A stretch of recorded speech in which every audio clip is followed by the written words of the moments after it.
샬롬, 이동춘 목사입니다. 오늘도 여러분의 삶이 주님의 평안으로 가득하시길 기원하며 하나님의 말씀을 나누겠습니다. 오늘 주시는 말씀은 히브리서 11장 13절에서부터 16절의 말씀입니다. 이 사람들은 다 믿음을 따라 죽었으며 약속을 받지 못하였으되 그것들을 멀리서 보고 환영하며 또 땅에서는 외국인과 나그네임을 증언하였으니 그들이 이같이 말하는 것은 자기들이 본향 찾는 자임을 나타냄이라. 그들이 나온 바 본향을 생각하였더라면 돌아갈 기회가 있었으려니와 그들이 이제는 더 나은 본향을 사모하니 곧 하늘에 있는 것이라. 이러므로 하나님이 그들의 하나님이라 일컬음 받으심을 부끄러워하지 아니하시고 그들을 위하여 한 성을 예비하셨느니라. 아멘. 히브리서 11장 13절로부터 16절 말씀을 본문으로 나그네 인생이 성경적입니다 라는 제목으로 말씀을 나누도록 하겠습니다. 가수 고 최희준 선생이 부른 하숙생이라는 노래가 있습니다. 저는 이 노래가 1절의 앞부분만 빼면 참 성경적이라고 생각합니다. 어떤 때는 복음성과 같다는 생각을 하기도 합니다. 인생은 나그네 길, 어디서 왔다가 어디로 가는가. 구름이 흘러가듯 떠돌다 가는 길에 정일랑 두지 말자, 미련일랑 두지 말자. 인생은 나그네 길, 구름이 흘러가듯 정처 없이 흘러서 간다. 인생은 벌거숭이, 빈손으로 왔다가 빈손으로 가는가. 강물이 흘러가듯 여울져 가는 길에 정일랑 두지 말자, 미련일랑 두지 말자. 인생은 벌거숭이, 강물이 흘러가듯 소리 없이 흘러서 간다. 맞습니다. 인생이란 나그네와 같습니다. 노랫말을 빌리면 하숙생입니다. 내가 살고 있는 이곳은 고향이 아니라 타향이고 지나가는 길입니다. 믿음의 사람에게 진짜 고향은 하나님의 나라입니다. 명절 때면 고향을 찾으시지만 이것은 육신의 고향일 뿐 영원한 고향은 아닙니다. 영원한 고향은 하나님의 나라입니다. 그렇게 우리는 육신의 고향을 추구하는 사람이 아니라 영원한 하나님 나라를 추구하는 사람입니다.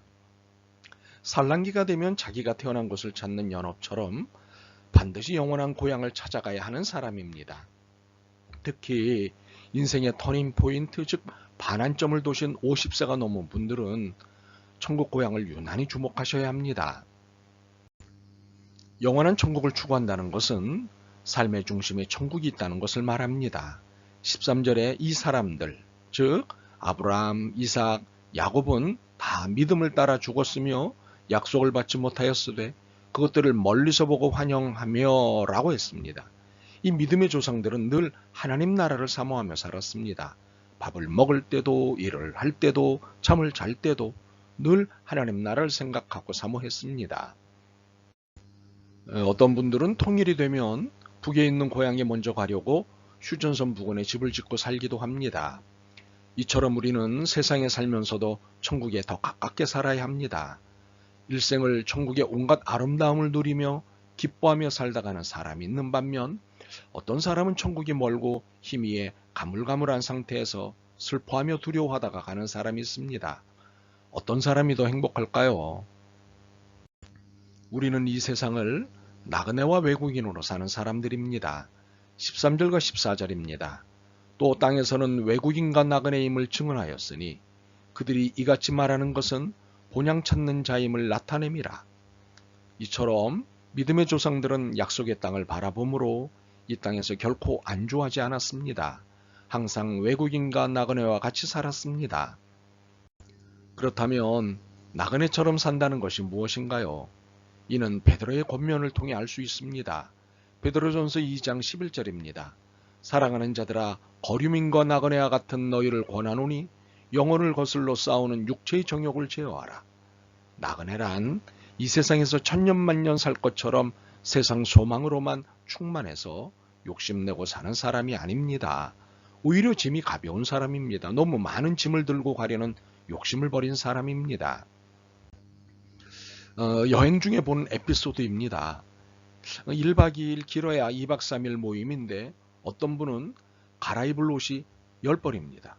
화장품도 종류대로 한 박스입니다. 잠옷 2벌에 화장지, 티슈, 구두, 샌들, 운동화, 실내화 등등. 이건 여행이 아니라 살림을 꾸려온 분입니다. 그리고 그런 분이 되게 체크아웃이 늦습니다. 짐이 많으면 서둘러서 짐을 꾸려야 하는데 그렇지 않으니 말입니다. 그래서 눈총을 받습니다. 여러분, 칫솔 한 개만 들고 가도 3박 4일은 견딜 수 있습니다. 혹시 나그네 인생길에 있는 여러분의 손에 든 짐은 어느 정도이십니까? 혹시 줄여보는 것은 어떨까요? 손에 든 짐의 무게가 줄어들수록 해방과 자유의 느낌은 커질 것입니다.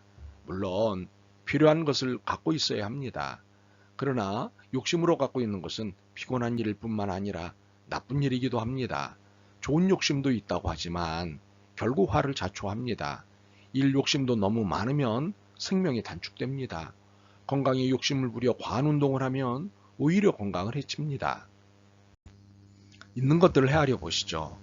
의식주 문제가 해결되었는데도 더 소유하고 싶다면 그것은 욕심일 경우가 높습니다.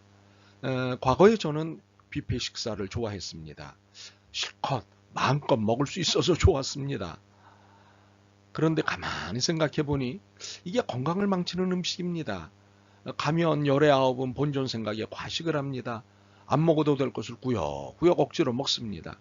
결국 소화불량에 걸려 위를 밤새도록 고생시킵니다.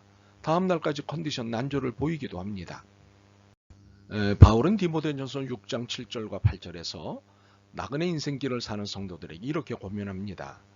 우리가 세상에 아무것도 가지고 온 것이 없음에 또한 아무것도 가지고 가지 못하리니 우리가 먹을 것과 입을 것이 있은즉 족한 줄로 알 것이니라.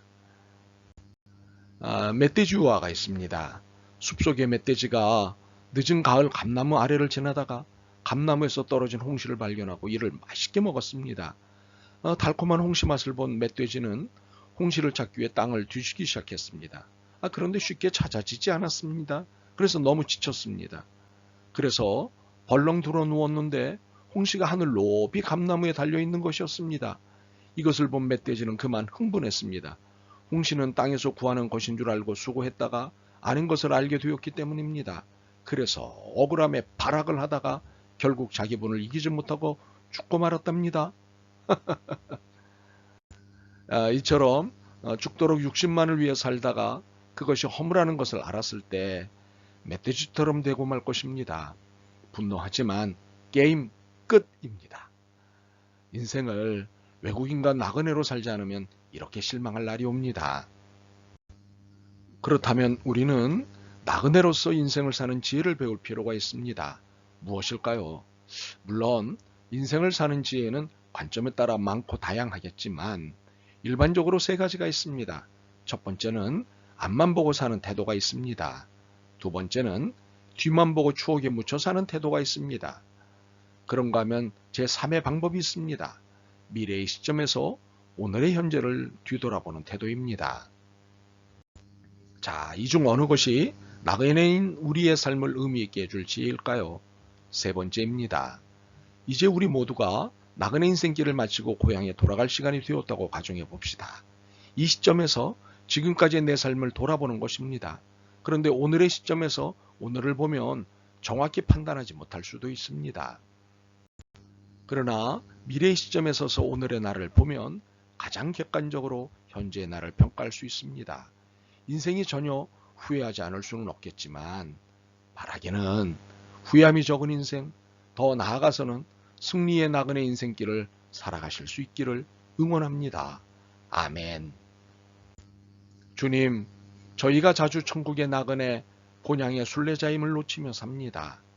그래서 이 땅에 뿌리 내리는 욕망에 따라 과욕과 탐욕을 부리며 살아감을 고백합니다. 용서하옵소서. 이제라도 하나님 나라 백성답게 순결함을 놓치지 않고 싶습니다. 도와주옵소서. 믿음을 주옵소서. 예수 그리스도의 이름으로 기도드립니다. 아멘. 오늘도 여러분의 믿음과 삶을 응원합니다. 사랑합니다.